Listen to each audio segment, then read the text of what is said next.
오늘 이 시간에는 소선지서 12개의 보석 중에 12번째 말씀인 말라기서 온전한 11조라는 제목으로 말씀을 전하도록 하겠습니다. 드디어 소선지서 12개의 보석 중 마지막 말씀인 말라기서의 말씀을 나누게 되었습니다. 12개에서의 소선지서 말씀을 나누면서 그래도 저한테 인상 깊었던 것은 제가 매번 말씀을 시작하면서 그 주에 해당하는 그 소선지서의 말씀을 읽어왔냐고 물어볼 때마다 여러분께서 잘 읽어왔다고 말씀해 주셔서 제가 오히려 많은 힘을 얻었습니다. 비록 시간이 지나면서 성경을 읽어왔다는 목소리가 점점 희미해지기도 했지만 그래도 성도 여러분들과 함께 말씀을 읽고 나눌 수가 있어서 참으로 은혜가 되는 시간이었습니다.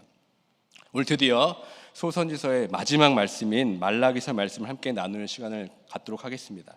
다시 한번 이 말라기 말씀을 통해서 하나님의 살아계신 음성을 들을 수 있는 귀한 시간이 되길 주님의 이름으로 축원드립니다. 여러분들은 이 말라기서 하면 어떤 생각이 가장 먼저 떠오르십니까? 이 말라기서는 구약 성경의 마지막을 장식하는 말씀입니다. 창세기의 말씀으로 시작해서 이 말라기까지 이 구약의 시대가 시작이 되고 끝이 납니다. 그런데 구약 성경 창세기의 처음 시작과 구약 성경의 마지막 말씀인 말라기서의 마지막은 너무나 다릅니다. 창세기 1장은 하나님께서 태초를 창조하시면서 좋았더라 하시면서 연신 기뻐하셨는데 이 구약의 마지막 말씀은 그렇지가 않습니다. 우리 다 같이 구약 성경 마지막 절인 말라기서 4장 6절의 말씀을 함께 읽겠습니다. 그가 아버지의 마음을 자녀에게로 돌이키게 하고 자녀들의 마음을 그들의 아버지에게로 돌이키게 하리라. 돌이키지 아니하면 두렵건대 내가 와서 저주로 그 땅을 칠까 하노라 하시니라. 분명히 하나님께서 이 세상을 창조하시면서 무엇보다 하나님으로 형상으로 창조한 우리 인간들을 보시면서 좋았더라 기뻐하셨지만 이렇게 구약을 시작하셨지만 마지막이 어떻게 끝이 납니까? 내가 와서 저주로 그 땅을 칠까 하노라 라면서 끝이 납니다. 무엇이 문제였습니까? 그것은 바로 인간들의 죄 때문에 그렇습니다. 특별히 12명의 그 선지자들을 통하여서 하나님께서는 이스라엘 백성들에게 계속해서 외쳤던 것이 무엇이었습니까? 여호와께 돌아와라, 회개하라. 그렇지 않으면 저주를 받고 멸망할 것이다, 땅을 빼앗길 것이다 라고 외치면서 이스라엘 백성들에게 수없는 경고를 했습니다. 그런데도 이스라엘 백성들은 여호와 하나님께 진정으로 돌아가지 않았습니다. 죄에서 돌이키질 못했습니다. 그래서 어떻게 됩니까? 북이스라엘은 아수르에 망하게 되고 남유다는 바벨론에게 멸망을 당합니다. 그리고 결국에는 하나님의 성전이 무너지는 수치를 당하고 바벨론으로 포로로 끌려가게 됩니다. 그러니까 선지자의 예언대로 하나님의 심판을 받게 되었습니다. 그런데 하나님께서는 그렇게 이스라엘 백성들을 내버려 두지 않았습니다. 다시 회복시켜 주시기 위해서 페르시아 왕 고레스의 왕의 마음을 감동시켜서 다시 이스라엘 백성들을 고국 땅으로 돌려보내게 하셨습니다. 그러면서 성전을 다시 재건하도록 명령하셨습니다. 그래서 70년 만에 바벨론 포로에서 귀환해서 이스라엘 백성들은 부푼 꿈을 가졌습니다. 소망을 가지고 다시 고국 땅에 왔습니다. 그렇다면 그때 우리가 기대하는 이스라엘 백성들의 삶의 태도가 무엇이겠습니까? 다시 한번 기회를 주신 하나님께 감사하면서 하나님의 뜻대로 살기로 결심하고 결단하며 뭔가 이 변화된 삶을 살아갈 것을 기대합니다. 그런데 어떻게 되었습니까? 이 하나님의 심판의 직격탄을 받아 70년의 포로 생활까지 하고 본국으로 돌아온 그들은 여전히 변화가 없었습니다. 과거의 잘못을 깨닫고 교훈을 새기면서 하나님의 백성으로 거듭나기보다는 다시 한번 죄의 톱니바퀴 속으로 들어가서 똑같은 죄들을 반복하게 되었습니다. 그래서 또 누가 등장하게 되는 겁니까? 바로 학개, 스가랴, 말라기 선지자가 등장합니다. 하나님께서 또 선지자를 세워서 이스라엘 백성들에게 다시 한번 여호와께 돌아오라고 또 재차 말씀하시는 겁니다. 다 같이 말라기서 3장 1절의 말씀을 읽겠습니다. 만군의 여호와가 이르노라. 보라, 내가 내 사자를 보내리니 그가 내 앞에서 길을 준비할 것이요 또 너희가 구하는 바 주가 갑자기 그의 성전에 임하시리니 곧 너희가 사모하는 바 언약의 사자가 임하실 것이라. 이 말라기 선지자 이름의 뜻은 히브리어로 말르야키라고 하는데 이 뜻은 나의 사자, 마이 메신저라는 뜻입니다. 그러니까 말라기라는 명칭이 예언자의 실제 이름인지 아닌지, 단순히 어떤 나의 사자라는 보통 명사인지 여전히 논쟁거리이긴 하지만, 하나님께서는 이 말라기 선지자를 통해서 다시 한번 이스라엘 백성들에게 하나님께 돌아올 것을 촉구하고 있습니다. 특별히 말라기서의 독특한 방식이 있는데, 그것이 뭐냐면 독특한 방식으로 이 얘기가 전개되는데, 그것은 하나님과 이스라엘 백성들과의 논쟁을 하는 대화의 장면이 나옵니다. 그 장면이 무려 6번의 논쟁으로 드러나게 됩니다. 그러니까 하나님께서 이스라엘 백성들에게 말씀하시면 이스라엘 백성들이 그 말씀에 다시 반문하고, 그 반문에 하나님께서 답변하는 형식으로 쓰여져 있습니다. 이게 아주 흥미로운 점입니다. 이 6가지의 논쟁을 보면 하나님과 이스라엘 백성들 모두 한치의 양보가 없습니다. 그런 양보 없이 논쟁을 합니다. 서로 한 발도 물러서지 않습니다. 그 내용을 표로 정리하면 이렇습니다. 한번 사진을 보여주시죠. 총 6번의 논쟁이 등장하게 됐는데, 이 논쟁의 주제는 이렇습니다. 하나님의 사랑, 또 제사장들의 부패, 언약의 파기, 다음 화면 보여주시면 하나님의 공의, 또 회개, 하나님에 대한 어떤 멸시, 이렇게 6가지의 주제로 논쟁이 하게 됩니다. 다시 처음 화면을 보여주시면요, 첫 번째 논쟁이 어떻게 시작됩니까? 먼저 하나님께서 이스라엘 백성을 사랑하신다고 이렇게 말씀합니다. 그러면 이스라엘 백성들이 어떻게 반응합니까? 하나님께서 어떻게 우리를 사랑하셨나이까? 이렇게 반문을 합니다. 그러면 하나님께서 내가 그 반문에 대해서 내가 에돔을 멸망시킴으로써 내가 너희를 사랑했다, 이렇게 말씀하십니다. 또 두 번째로는 하나님께서 영광을 받으셔야 한다, 이렇게 말씀하시니까 이스라엘 백성이 또 어떻게 반문합니까? 우리가 어떻게 주님의 이름을 멸시하였습니까? 그러니까 하나님께서 어떻게 말씀하십니까? 너희가 내게 더러운 제물을 드림으로써 그렇게 했다고 하나님께서 말씀하십니다. 이런 식으로 하나님이 질문하면 또 이스라엘 백성이 반문하고, 그 반문에 대해서 다시 하나님께서 대답하는 6번의 논쟁이 바로 말라기서의 구성입니다. 왜 이렇게 이스라엘 백성들은 지금 화가 나 있습니까?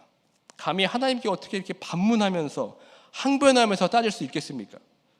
그 이유는 학개와 스가랴가 성전 제거를 통해서 예고했던 축복들이 이스라엘 백성들에게 너무나 멀게만 느껴졌기 때문입니다. 성전을 지으면 복 주시겠다고 하는 그 약속을 믿고 나름 최선의 헌신을 해서 하나님을 섬긴다고 몸부림쳤지만 모든 것이 물거품처럼 느껴졌습니다. 그러다 보니 이 공동체 전체가 하나님을 불신하기 시작했습니다. 하나님을 경외하는 그 예배하기보다는 형식적인 예배로 전락하게 되었습니다. 그리고 예배를 섬기는 이 제사장들도 점점 하나님과 멀어지면서 자신의 직무를 성실히 수행하지 않았습니다. 하나님에 대한 기대와 소망이 완전히 사그러져 있었습니다. 그래서 이 6번의 논쟁을 통해서 하나님께 항변하는 겁니다. 따지기 시작합니다. 특별히 그 6번의 논쟁 중에서 가장 유명한 논쟁이 있다면 무엇이겠습니까? 그래서 바로 오늘 우리가 본문을 읽었던 이 11조에 관한 논쟁입니다. 그래서 사실 이 본문의 핵심은 11조에 관한 말씀이 아닙니다. 이 구절의 핵심은 회개에 관한 것입니다. 회개를 통해 드러나는 이 가시적인 표시로 11조와 봉헌물이 언급된 것뿐입니다. 특별히 8절에서 하나님께서 이스라엘 백성들에게 어떻게까지 말씀하고 있습니까? 다 같이 8절의 말씀을 읽도록 하겠습니다. 사람이 어찌 하나님의 것을 도둑질하겠느냐? 그러나 너희는 나의 것을 도둑질하고도 말하기를 우리가 어떻게 주의 것을 도둑질하였나이까 하는도다. 이는 곧 11조와 봉헌물이라. 말라기는 이스라엘 백성들이 하나님의 것을 도둑질했다고 지금 말씀하고 있습니다. 그 당시 이스라엘 백성들의 경제 상황은 상당히 열악했습니다. 그 어려운 상황 가운데서도 이스라엘 백성들은 나름 이 최선을 다해서 하나님에 대한 의무를 다했다고 생각했습니다. 그런데 말라기 선지자는 그렇게 생각하지 않았습니다. 오히려 너희가 경제적으로 어려운 상황을 맞게 된 것이 이 하나님의 것을 도둑질했기 때문에 그렇다고 지금 말라기 선지자는 말씀합니다. 그 내용이 7절에 이렇게 보여줍니다. 사진을 보여주시죠. 먼저 하나님께서 이렇게 문제 제기를 합니다. 만군의 여호와가 이르노라. 너희 조상들이 날로부터 너희가 나의 규례를 떠나 지키지 아니하였도다. 그리고 7절의 말씀의 이 핵심 구절이 이 회개의 말씀을 이렇게 촉구합니다. 그런즉 내게로 돌아오라. 그리하면 나도 너에게로 돌아가리라 하였더니. 이 말씀을 듣고 이스라엘 백성들이 이렇게 반론합니다. 우리가 어떻게 하여야 돌아가리이까 하는도다. 이 말씀을 읽으면 지금 이스라엘 백성들이 지금 회개할 마음이 있다는 것입니까? 아니면 없다는 것입니까? 지금 회개할 마음이 별로 없습니다. 회개의 필요성을 느끼지 못하고 오히려 하나님께 반발만 하고 있습니다. 그들에게는 죄의 의식도 없었습니다. 신약에서는 이런 모습을 바로 양심이 화인 맞았다 이렇게 표현합니다. 양심이 화인을 맞아서 겉으로만 지금 경건한 청만하는 외식적인 모습을 지금 보여주고 있습니다. 이런 이스라엘 백성들의 모습을 보면서 하나님께서는 어찌하여 하나님 것을 도둑질할 수 있냐 이렇게 지금 묻는 겁니다. 특별히 이 도둑질하다라는 이 동사형이 이 분사형으로 쓰여져 있습니다. 이 분사형은 이 반복과 진행을 나타내는 동사 형태입니다. 이 말은 그 도둑질이 이미 습관처럼 매 순간 지금 자행되고 있다고 말하는 겁니다. 11조와 봉헌물을 수시로 도둑질했다고 지금 말라기 선지자는 폭로하고 있습니다. 여기서 우리 다시 한번 이 신앙생활의 이 뜨거운 감자인 11조에 대해서 다시 한번 말씀을 나누길 원합니다. 이 11조란 뜻의 히브리어는 이 마하세르라고 합니다. 이 뜻은 10분의 1을 말합니다. 그러니까 11조는 여러분 모두가 잘 알다시피 하나님께서 우리의 모든 것을 공급하시는 분이며 이 모든 축복이 하나님께 속했다는 것을 인정하는 겁니다. 그래서 소득의 10분의 1을 하나님께 드리는 예배 행위가 바로 11조죠. 이 구약의 율법을 보면 이스라엘이 지켜야 할 11조가 세 가지가 있습니다. 첫 번째는 이 제사장의 11조인데요. 민수기 18장 21절의 말씀입니다. 내가 이스라엘의 11조를 레위 자손에게 기업으로 다 주어서 그들이 하는 일 곧 회막에서 하는 일을 갚나니. 이 11조는 이 구약의 레위인들에게 주어지는 어떤 땅의 일반적인 11조입니다. 주로 이 11조의 용도는 제사장의 생계 수단으로 사용됩니다. 두 번째는 이 제사를 위한 11조입니다. 신명기 14장 22절부터 23절의 말씀입니다. 너는 마땅히 매년 토지 소산의 11조를 드릴 것이며 내 하나님 여호와 앞 곧 여호와께서 그의 이름을 두시려고 택하신 곳에서 내 곡식과 포도주와 기름의 11조를 먹으며 또 내 소와 양의 처음 난 것을 먹고 내 하나님 여호와 경외하기를 항상 배울 것이니라. 그러니까 일반적인 11조를 성별하는 거룩한 음식과 더불어 11조의 한 부분을 예배 공동체가 함께 취하는 것입니다. 그리고 세 번째는 바로 구제의 11조입니다. 이 11조는 3년마다 가난한 사람들을 위한 몫으로 모은 11조입니다. 다 같이 신명기 14장 28절 29절 함께 읽겠습니다. 매 3년 끝에 그의 소산의 10분의 1을 다 내어 내 성읍에 저축하여 너희 중에 분기치나 기업이 없는 레위인과 내 성중에 거류하는 객과 및 고아와 과부들이 와서 먹고 배부르게 하라. 그리하면 내 하나님 여호와께서 내 손으로 하는 범사에 내게 복을 주시리라. 아멘. 이렇게 하나님께 바쳐진 11조는 먼저는 레위인의 생계 유지와 함께 성전에서 일하는 제사장들의 생활비로 사용되었습니다.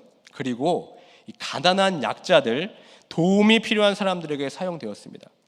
그러니까 따라서 11조와 봉헌물이 제대로 거두어지지 않는다면 재산이 없는 레위인들은 살아갈 수가 없게 됩니다. 그래서 구약 성경에도 보면 생계 유지가 곤란한 제사장들이 성전 일을 포기하는 일들이 기록되어 있기도 합니다. 그러니까 결국 이 11조는 무엇입니까? 이 11조는 나를 위한 것이기보다는 다른 사람을 위하여 쓰는 하나님의 몫입니다. 하나님께 마땅히 드림으로써 그것을 통해 남의 유익을 도모하는 것이 바로 11조입니다. 하나님을 사랑하기에 온전히 하나님께 11조를 드리면 그 11조가 이웃사랑으로 흘러가게 하는 이 하나님 사랑과 이웃사랑, 이 율법의 완성을 드러내는 가장 중요한 도구가 바로 11조입니다. 그런데 이 11조를 이스라엘 백성들이 등한시했습니다. 그것도 한두 사람이 아니라 거의 집단적으로 무시했습니다. 하나님께 마땅히 드려야 할 것을 드리지 않고 중간에서 가로챘습니다. 도둑질하였습니다. 그래서 그 결과가 무엇입니까? 기근, 재앙, 극심한 식량난에 빠지는 저주를 받게 되었다고 지금 말라기 선지자는 말씀하고 있습니다. 그들이 아예 소득이 없어서 지금 하나님의 명령에 11조를 하지 않는 것이 아니었습니다. 그 명령을 소홀히 하고 지키지 않았기 때문입니다. 이런 저주에서 벗어나기 위해서 말라기는 지금 무엇을 강조하고 있습니까? 11조 해라 이렇게 먼저 얘기하지 않습니다. 먼저 어떻게 얘기합니까? 회개하라 이렇게 말씀합니다. 그리고 그 회개의 증표로 11조를 말하는 겁니다. 우리가 흔히 회개한다라고 할 때 대부분 이 회개를 이렇게 생각합니다. 대부분 마음이 좀 뜨끔하거나 그 말씀에 어떤 찔림을 받아서 뭐 눈물이 나거나 하는 어떤 주로 감정적인 부분에서 우리는 회개했다 이렇게 말할 때가 종종 있습니다. 그러나 그것은 진정한 회개가 아닙니다. 회개는 단순히 마음의 찔림과 돌이킴이 아닙니다. 그 마음의 찔림과 돌이킴이 구체적인 삶의 변화로 연결되어야 합니다. 잘못된 길에서 벗어나서 올바른 길로 가기 위한 이 방향 전환이 일어나는 것이 바로 진정한 회개입니다. 그래서 호세아부터 말라기까지 12개의 소선지서에서 회개를 촉구할 때 어떻게 말씀합니까? 여호와께 돌아가라. 잘못된 길에서 벗어나서 여호와의 길로 돌아와라. 지금 이렇게 외치고 있는 겁니다. 감정적인 부분의 변화를 뛰어넘어서 실제적인 삶의 방향에 전환이 드러날 때 이것이 온전한 회개라고 선지서들은 말씀하고 있습니다. 그래서 말라기의 이 회개의 구체적인 증표로 온전한 11조에 대해서 지금 말씀하고 있습니다. 말라기 3장 10절의 말씀 다 함께 읽겠습니다. 만군의 여호와가 이르노라 너희의 온전한 11조를 창고에 들여 나의 집에 양식이 있게 하고 그것으로 나를 시험하여 내가 하늘 문을 열고 너희에게 복을 쌓을 곳이 없도록 붙지 아니하나 보라. 지금 온전한 11조를 드림으로 하나님을 시험하라고 지금 말씀하고 있습니다. 성경에서 하나님이 인간을 시험하는 경우가 종종 있지만 인간이 하나님을 시험한다고 말씀하는 것은 아주 드문 일입니다. 그래서 그 시험의 내용이 무엇이었습니까? 온전한 11조를 들으면 어떻게 된다고 말씀합니까? 하늘의 문이 열리고 복을 쌓을 곳이 없도록 부어주신다고 말씀하고 있습니다. 그렇다면 여러분 온전한 11조란 무엇입니까? 성경에서는 이 온전한 11조를 어떻게 말씀하고 있습니까? 이 온전한 11조는 우리가 두 가지로 생각할 수가 있습니다. 첫 번째는 11조를 할 때 그 마음의 진정성을 살펴보라는 것이죠. 당시 이스라엘 백성들은 스스로 제대로 된 11조를 바치고 있다고 생각하고 있었습니다. 그러나 말라기 선지자는 그렇게 생각하지 않았습니다. 백성들은 하나님의 기준이 아니라 지금 나름대로 자기 논리와 자기 합리화를 통해서 그 11조를 나름 정했습니다. 이만하면 되겠지라는 생각에 빠져 있었습니다. 사실 지금도 그런 분들이 많이 있는 것 같습니다. 예를 들면 어떤 분들은 11조를 할 때 11조를 정확한 수입의 10분의 1을 하는 것이 아니라 그냥 이 정도면 되겠지라며 임의로 정해서 드리는 분들이 있습니다. 11조를 하긴 하는데 그것은 정확한 10분의 1이 아니죠. 그리고 어떤 분들은 정확한 11조를 헌금하는 것이 아니라 그 정도의 11조의 금액을 교회를 섬기는 데 사용하는 것으로 바꿔서 사용합니다. 교인들을 위해 식사를 대접한다든지 또 교회를 위한 어떤 비품을 산다든지 주로 교회를 위한 섬김으로 그 11조를 대체하는 사람들도 있습니다. 이것은 마땅히 하나님께 드려야 하는 것을 중간에서 지금 가로채서 자신의 섬김과 선행을 드러내는 아주 교묘한 방법이죠. 이것이야말로 하나님의 영광을 자신의 영광으로 가로채는 도둑질입니다. 두 번째로 성경이 말하는 온전한 11조는 11조를 어떻게 사용하는가에 달려 있습니다. 성경에서 11조로 인해 하나님께서 복을 주신다는 말씀은 이 말라기 본문 외에 신명기에서만 볼 수 있습니다. 신명기 14장 28절 29절 말씀을 다시 한번 읽겠습니다. 매 3년 끝에 그의 소산의 10분의 1을 다 내어 내 성읍에 저축하여 너희 중에 분깃이나 기업이 없는 레위인과 내 성중에 거류하는 객과 및 고아와 과부들이 와서 먹고 배부르게 하라. 그리하면 내 하나님 여호와께서 내 손으로 하는 범사에 내게 복을 주시리라. 여기서 말하는 11조는 아까 살펴본 3년마다 약자를 위해 저축하는 구제 11조를 말합니다. 그러니까 말라기의 11조라는 단어와 방금 읽은 이 신명기 본문의 11조는 콜 마알세르라는 같은 히브리어 단어입니다.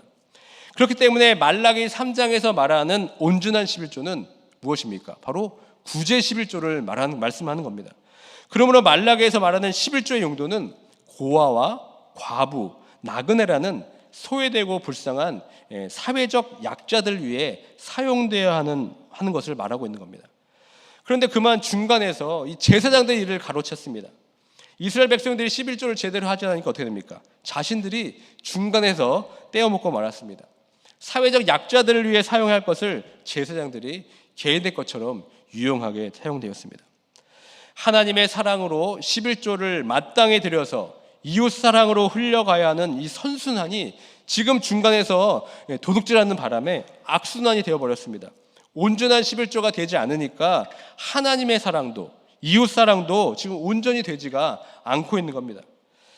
지금까지 한국교회에서는 첫 번째 의미인 이 11조를 얼마를 드려야 하는가, 어떻게 드려야 하는가, 이 분량의 진정성만 강조했습니다. 예를 들면 세금 전에 수입을 할 것인지, 세금 떼고 할 것인지, 어떤 이런 논쟁은 참 많이 있었습니다. 그것에만 초점을 맞춰서 온전한 11조, 드리는 것을 강조했습니다. 그러면서 두 번째 의미인 11조를 어떻게 사용해야 하는지에 대해서는 간과하고 말았습니다. 또 11조를 하는 목적을 이 개인의 축복으로만 연결시켜서 가르쳐 왔습니다. 대부분 11조를 드리면 엄청난 축복을 받게 된다고 강단에서 가르쳐 왔습니다. 이만큼 드리면 하나님께서 이만큼 축복해 주신다, 이런 생각이 우리 신앙 안에 팽배해져 있습니다. 그러나 11조는 하나님과 주거니 받거니 하는 일종의 투자와 수익을 남기는 거래 행위가 아닙니다. 하나님께 드리는 것을 무슨 은행에 맡겨놓는 것으로 생각해서도 안 됩니다. 그러나 오늘 말라기 말씀에 따르면 온전한 11조는 이 개인의 축복에만 국한된 것이 아니라고 말씀하고 있습니다. 온전한 11조는 개인의 축복을 뛰어넘어서 가난한 이웃들에게 흘러 들어갈 때 그것이 온전한 11조임을 지금 말씀하고 있습니다. 만약 우리가 드린 11조가 이 교회 울타리에서만 맴돌고 있고 이 세상의 약자들에게 흘러가지 못하고 있다면 이 또한 하나님의 몫을 도둑질하고 있는 것이나 마찬가지입니다. 그러므로 11조를 하면 복받는다는 것은 진정한 의미가 무엇이냐면 내 개인만 복을 받는 것이 아닙니다. 내 개인으로 국한되는 것이 아니라 내가 온전한 11조를 드림으로써 내 창고만 복을 받는 것이 아니라 나의 모든 것을 공급해 주시는 하나님의 은혜에 감사해서 드리는 이 온전한 드림이 이 온전한 나눔으로 전환될 때 나뿐만 아니라 그 은혜를 통해 그 물질이 필요한 곳에 흘러가서 내가 속한 공동체 그리고 우리 주변의 이웃들이 살아가게 될 줄 믿습니다. 그러므로 하나님께서 11조를 온전히 드림으로 하나님을 시험하라는 의미는 개인적인 축복을 뛰어넘어서 공동체까지 확장돼서 언제나 풍성하고 언제나 넘쳐 흐르는 하나님의 사랑을 경험하라는 뜻입니다. 다 같이 말라기 3장 12절의 말씀 함께 읽겠습니다. 너의 땅이 아름다워짐으로 모든 이방인들이 너희를 복되다 하리라. 만군의 여호와의 말이니라. 그러니까 온전한 11조를 드리고 나누게 되면 우리의 땅이 아름다워진다고 말씀합니다. 우리의 소유가 풍성해진다고 말씀하고 있습니다. 이를 통해 하늘의 창고가 열리는 것을 시험해 보라고 지금 우리에게 말씀하고 있습니다. 그러므로 이 11조는 단순히 개인을 향한 것이 아닙니다. 우리 안에 온전한 11조가 넘쳐 흐를 때 우리 공동체가 살아나고 우리 안에 있는 가난한 이웃들과 소외되고 어려운 이들이 살아나게 되는 겁니다. 이제는 11조를 어떻게 드릴까에만 멈춰 있지 말고 어떻게 온전한 11조를 나누며 살아갈지 고민해야 합니다. 온전히 드리지 못하는 것도 도둑질이고 온전히 나누지 못하는 것도 도둑질입니다. 말씀을 맺겠습니다. 종교개혁가 마르틴 루터가 회개에 대해서 이렇게 말씀했습니다. 사람은 세 가지 면에서 진정한 회개를 해야 합니다. 첫째는 머리의 회개요, 둘째는 가슴의 회개, 셋째는 지갑의 회개입니다. 우리가 12개의 소선지서의 말씀을 통해서 우리가 하나님의 말씀을 이해하고 이 가슴이 뜨거워진 것으로 멈춰서는 안 됩니다. 실질적인 삶의 돌이킴이 있어야 합니다. 마음의 뜨끔함과 찔림으로 만족해서는 안 됩니다. 이제 우리가 하나님의 말씀으로 진정 변화하기 원한다면 이제는 머리와 가슴뿐만 아니라 우리의 지갑이 회개할 수 있어야 됩니다. 하나님의 것을 중간에서 도둑질해서는 안 됩니다. 사람은 속일 수 있어도 하나님은 속이지 못합니다. 온전한 11조를 할 때 나도 살고 우리 교회도 살고 우리의 이웃도 살고 이 세상도 살게 될 줄 믿습니다. 온전한 드림과 온전한 나눔을 통해 우리의 공동체가 아름다워지기를 소망합니다. 그래서 세상에 우리를 복되다고 인정할 수밖에 없는 그런 공동체가 되어줄 줄 믿습니다. 그래서 온전한 11조를 드리고 또 온전한 나눔을 통해서 또 내가 또 우리 가정이 또 우리 교회가 하나님의 복을 진정으로 누리고 나누는 이 복의 통로로 세워져 갈 수 있기를 주님의 이름으로 축원드립니다. 아멘.